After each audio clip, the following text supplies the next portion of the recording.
Nearly 9 years after 9/11, the United States is still facing a major terror threat. You may be surprised to learn who agents are catching trying to cross the border from Mexico. We reviewed congressional reports and traveled to the Southwest to find a threat that affects us here in Metro Atlanta. The Border Patrol uses choppers, ATVs, and horses to patrol the 2,000-mile southwest border. Most of the illegals caught crossing are from Mexico or South America, but thousands are classified as OTMs, other than Mexicans, including hundreds from nations that sponsor terror. These are the records we obtained at this federal detention center near Phoenix, Arizona. We found illegals from Afghanistan, Egypt, Iran, Iraq, Pakistan, Sudan, and Yemen in custody. We have left the back door to the United States open. Former Arizona Congressman J.D. Hayworth has seen the intelligence reports. And we have to understand that there are people who definitely mean to do us harm who have crossed that border. This Arizona rancher doesn't want to be identified because he fears the Mexican cartels who smuggle drugs and people near his property.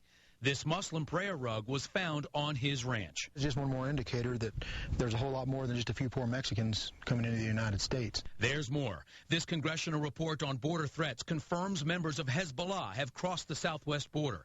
It also contains photos of military jackets found on the border. The Arab insignia reads, "Martyr, way to eternal life."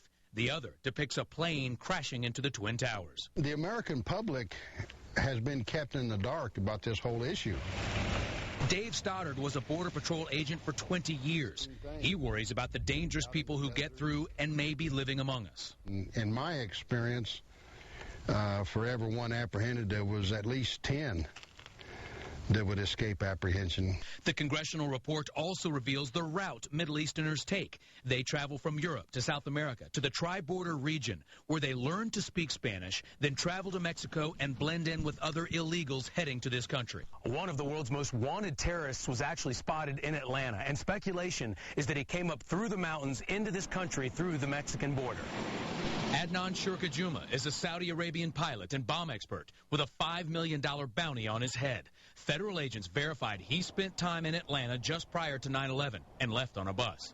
In 2004, Shurka Juma was one of 7 al-Qaeda members the feds were looking for after they were spotted in Central America and believed to be heading for the U.S.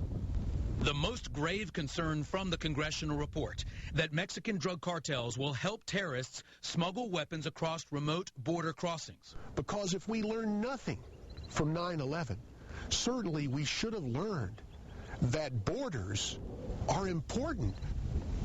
And former Arizona Governor Janet Napolitano is now Secretary of Homeland Security. We wanted to ask her about the border threat, but our request for an interview was never answered.